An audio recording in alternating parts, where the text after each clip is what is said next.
அந்த இடம் ஒரு கேஷுவலாக மாறணும் அப்படின்னா அந்த காளையை அடக்கி அமைதியாக்குனா தான் மறுபடியும் ஒரு பேக் டு நார்மல் சுச்சுவேஷனுக்கு அந்த இடம் மாறும். அந்த ஊரில் இருக்கிற ஒரு சில பேருக்கு மட்டும்தான் அந்த காளை அடங்கும். அவங்க யாருமே அங்கே இல்லை.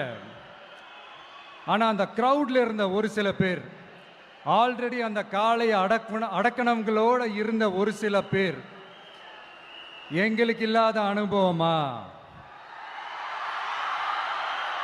நாங்க பார்க்காத காளையா? நாங்க பார்க்காத மாடா?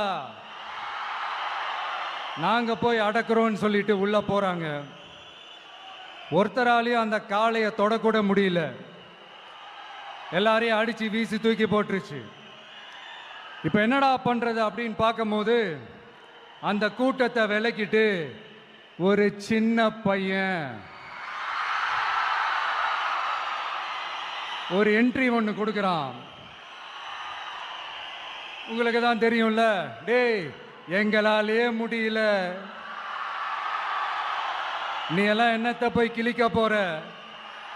எங்களுக்கு அவ்வளோ அனுபவம் இருக்குது, நாங்களே அடிபட்டு ஓரமாக படுத்து கிடக்கிறோம், இவன் விளையாட்டுத்தனமா ஏதோ பண்ணிட்டு கிடக்கிறான், பாவம் அந்த காளைகிட்ட போய் அடிபட்டு சாவ போறான், பச்சா பையன், அந்த பையன், இந்த பையன், அண்டர் எஸ்டிமேட் பண்றது, ஏளனமா பேசுறது, இப்படி ஒரு பக்கம். இன்னொரு பக்கம் பரிதாபப்பட்டு ஐயோ பாவமே இப்படி தனியா போய் மாட்டிக்கிட்டானே அந்த காளைகிட்ட, என்ன பண்ண போறானோ அப்படின்ட்டு ஒரு பக்கம் பரிதாபப்பட்டு பேசுறாங்க. அந்த சின்ன பையன் எதுவுமே காதலையே போட்டுக்காம 2 பாக்கெட்லையும் கையை விட்டுக்கிட்டு ஸ்டைலா கெத்தா தில்லா அப்படியே உள்ள போறான். ஒரு ஸ்டெப் எடுத்து வைக்கிறான், அந்த காலை அப்படியே சீறிக்கிட்டே நின்றுட்டு இருக்குது. இன்னொரு ஸ்டெப் எடுத்து வைக்கிறான், காலை அப்படியே சீறிக்கிட்டே முன்னாடி வருது. மக்கள் எல்லாரும் பதட்டத்தோடு அப்படியே பார்த்துட்டு இருக்கிறாங்க. இன்னொரு ஸ்டெப் எடுத்து வைக்கிறான், காலை அப்படியே முட்டை வரும்போது பாக்கெட்டுக்குள்ள மறைச்சு வச்சிருந்த 2 புல்லுக்கட்டு அதை அந்த காளை கிட்ட காட்டுறான். காளை அப்படியே சடனா வந்து நின்று